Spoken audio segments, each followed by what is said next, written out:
You've been pretty outspoken about student failure rates that we're seeing across the country. And Sharpstown High School and the Houston Independent School District are no different than anybody else. We are sort of caught flat-footed by it, and we're seeing a huge spike in failure rates. You describe that as a burning building that our students are in, and we need to show them the exit.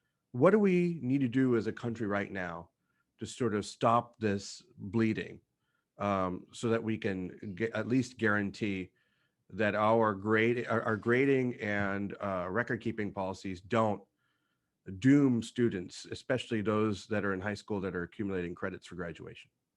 Well, I think the first thing that we need to do is to acknowledge that high school failure is not a 1-year issue. It's a 50-year issue. When students don't finish high school, the unemployment rate skyrockets to more than 50%, higher levels of poverty, higher levels of healthcare needs, higher levels of involvement in the criminal justice system. When you compare people who don't finish high school to those who do, that's not a problem for a 17-year-old. That's a problem from when they're 17-year-old and the 50 years following that all the rest of us pay for. So the number one thing is to recognize that not completing high school is a crisis. And I'm worried that if a student has 5, 6, 7 failures in the fall of 2020, they may not come back in the spring of 2021. And our whole community will be paying the price for that. So number one, realize what a crisis it is. That's what I meant by the building on fire. Number two, you don't have to have fruit basket upset and change policies and have a new board vote, excuse me, and all those other things. There are just 3 simple things that we could do. Number one, stop using the average to calculate the semester grade. That means empowering teachers to say what Texas has actually said for 20 years now. The way to evaluate students is not on compliance, but based upon their proficiency against a standard. And if our teachers can have short, clear assessments that show, I don't care what happened in September and October, it's how you finish that counts. And if they are proficient at my core standards at the end of this semester, then they pass the class. And so we have to stop using the average and stop any automatic failures, where what I've heard teachers around the nation say is, well, I don't know, if they've got 10 absences, that means they have to fail. No, it doesn't. That is a lie. We can still pass them because Texas was one of the first states to adopt standards. And that meant that we evaluate students based on standards, not the average, not compliant. So that's big idea number one. A big idea number two is that if a student is still not proficient, I think we need to allow an alternative to failure, which some districts are calling IP, in progress. And that means if we can get them to come back, not having 5 or 6 failures, but you're in progress right now, and you can demonstrate proficiency in the spring of 2021, then we can pass both the fall semester of 20 and the spring of 2021. And the third and final issue is that we just have to establish that, as I said, and you said in your eloquent introduction, this is not something where we're going to have a 5-year strategic plan, where we're going to have, endless committee meetings and a task force and plead and beg for buy-in. If the building is on fire, you don't have a survey or a focus group to decide whether or not to evacuate the building. You evacuate the darn building. And right now we've got students who, if we don't care of them, it is literally a matter of life and death. If we don't help them graduate from high school, their lifelong unemployment, poverty, healthcare, and criminal justice risks are higher. So I don't know how else to say it. It's on fire. Let's just make the decision and do it. I think that all of us here at Sharpstown are in agreement. And the issue that we're having right now is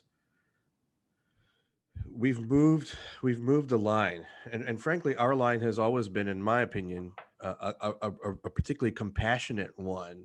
And when I say line, I mean the sort of line that we draw between um, what's considered fair and what's considered foul in student performance in a classroom.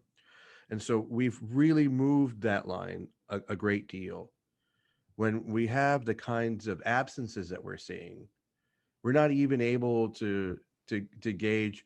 It's not even a question of compliance or proficiency. It's a question of presence. And so what's your advice to schools that might be suffering the same thing? So to give you a quick rundown, Sharpstown High School is Vast majority Title One, more than 90% reported Title One, and then the rest likely should be, but we're not willing to fill out the government forms. A lot of our students come from uh, Central America, Central and West Africa, and Southeast Asia. Many of our students are refugees and asylees. We are in the most international neighborhood in the most diverse city in the country, which is hard for people to believe, but it's true.